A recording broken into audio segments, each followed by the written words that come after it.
Hello, this is Two Ladies Midwest Adventures. I'm Jenny, and I'm going to be reading part 5 of The Incredible Escape of John Surratt in the book True Tales of Bold Escapes. Sorry about last time, I messed up the name.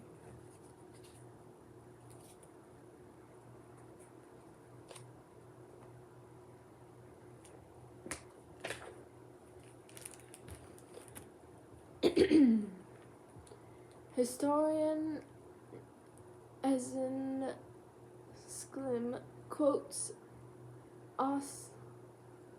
Oscott's memo to Burnett as follows. Dear Chloe, Richards, the sub of Metro Police, was here last evening to answer Foster query about the sending of Witchman and Holland to Canada on a wild goose chase after Surratt F. was ordered by the Sensei to find out all about the matter, and the Sensei's of office just before and been severely reprimanded for sending the two men off. Yours truly, HSO Oscott. Chloe Burnett. Recalled April 25th, 1865.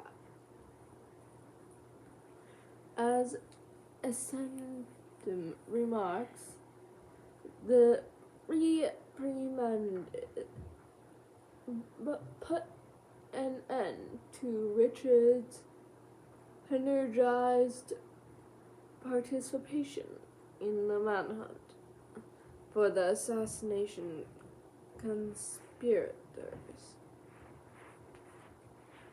The Chaston police subordinated was ordered to recall immediately the McDevitt party home from Canada at the cruel hour of the chase. Then, when Washington salutes Kelly and Harrell arrived on the scene to call off the hunters, it was informant who went back to the States under federal arrest. Fugitive John Surratt was allowed to stay at the Liberty. Major mystery No. 2. Why did Staten put a stop to the police manhunt for John H. Surratt, even as War Department posters offered a $25,000 reward for the fugitive? Not only did the War Secretary himself issue that offer, but he went on to the Enders, an official indictment, which named John Surratt an arch-assassin conspirator. This indictment was composed by Army lawyers in the Bureau of Military Justice soon after the termination of the Canada manhunt for Surratt. Particular is the word for the attendant circumstance as of April 29th. Richard's Metropolitan Police detectives were back in Washington, D.C. They were ordered to report to Colonel Burnett of the Advocate General's Office, Burnett, Query, McDivitt, Wichman, and the others on their expedition to the War Department,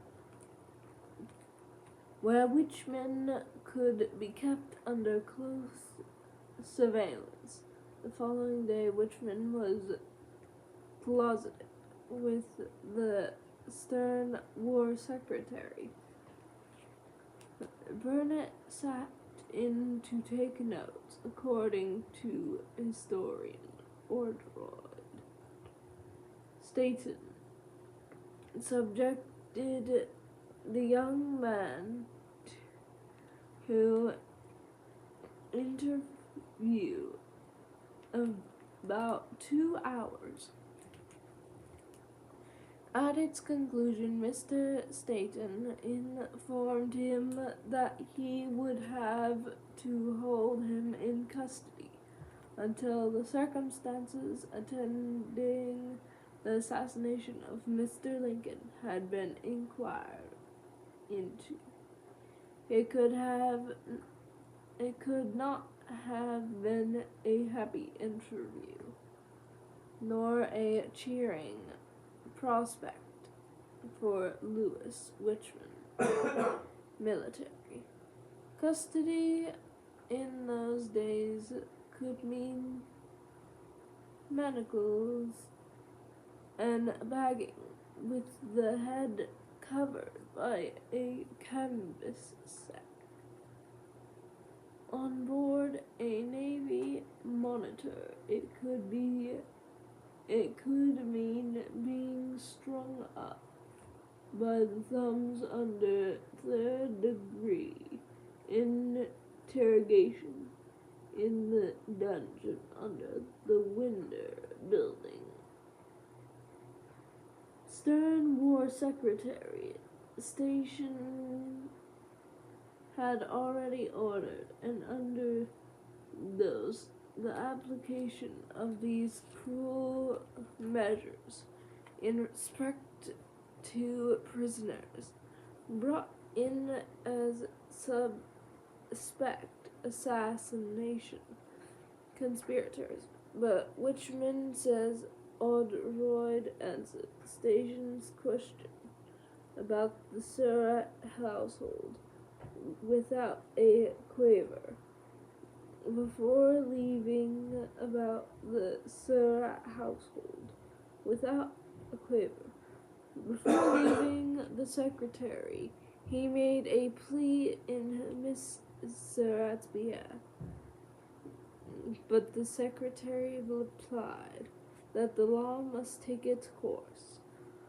Wichman was then committed to care of General Lafayette Baker, conducted him into the Carroll Annex of the old Capitol prison, where Wichman was registered under the abolitionist witness. The serious charges had been dangled over informer Wichman's head seems manifest from a document which responds in the flies of the vacuum of military justice, a report forward to the War Department by Officer Kelly, a policeman who fetched Wichman home from Canada, in excerpt. I never for a moment hinted to Mr. Wichman, that he was arrested, and I would state that he did not wish to return to the United States.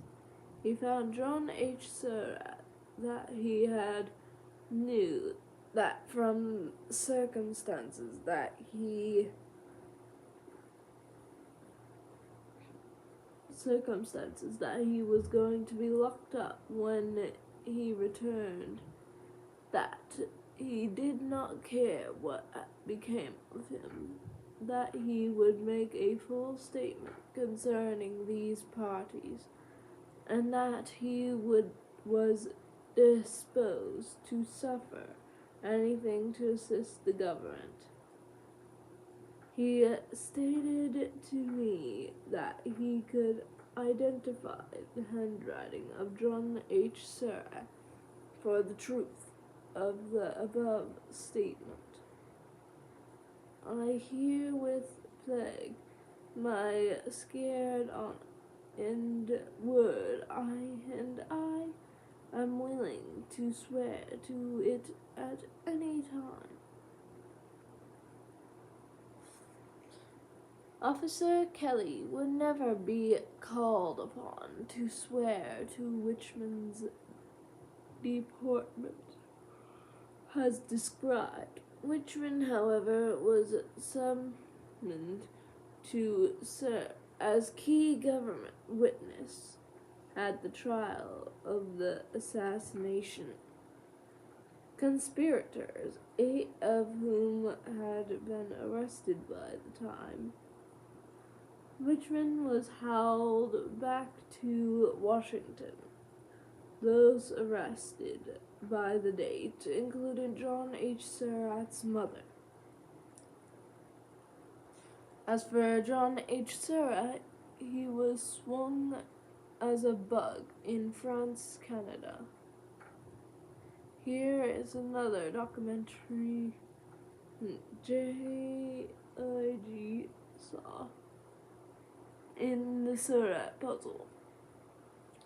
The conspiracy indictment has drawn up by the Bureau of Military Justice under Judge Advocate General Joseph Holt, USA, fashioning the military corps, which convened within a month later. Lincoln's assassination, the 8 defendants, including Surratt's mother, answered to a blank charge that named John Surratt and arch conspirators. The indictment held that the accused on trial had maliciously and traitorously and in aid of the exiting armed rebellion against the United States of America, combined, Confederate, and conspired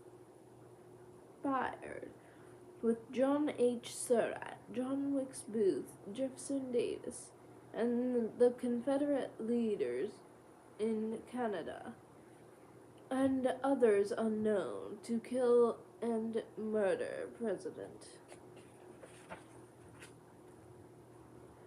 Abraham Lincoln, Vice President Johnson, Secretary of State Seward, and General Ulysses S. Grant, and in pursuance of that conspiracy on April 14th, 1865.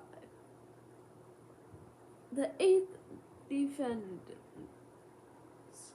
in assassination with John H. Surratt and John Wilkes Booth murdered President Lincoln, assaulted with intent to murder Seward, and lay in wait with intent to murder Vice President Johnson and General Grant. This official indictment may have been fuzzy in some respects. As the defense pointed out, where was the statue which finally the angled crime of lying in wait, and who could be rightfully charged for conspiring with such foggy conspirations as others unknown. But the names of the chief conspirators, John Surratt, Booth, and Davis, are set down with incredible charity. And I am going to stop it there and say that is part 5 of the incredible escape of John Surratt. Where'd I put that bookmark? I know I set the bookmark around here somewhere.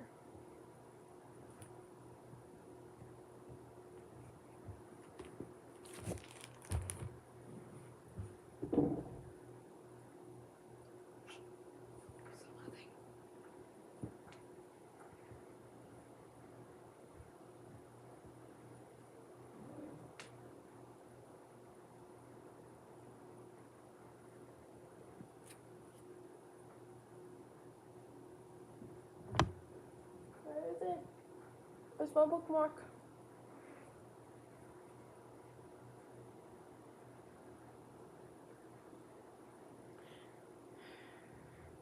Might as well use a hair tie. I mean, it works. So, like and subscribe so we can get to 1,000 subscribers so we can start beekeeping. And stay blessed, make the world a better place, one person and one moment at a time. Boop. Boop. Moment. I do say that. I said boo. Oh. Boo. Oh.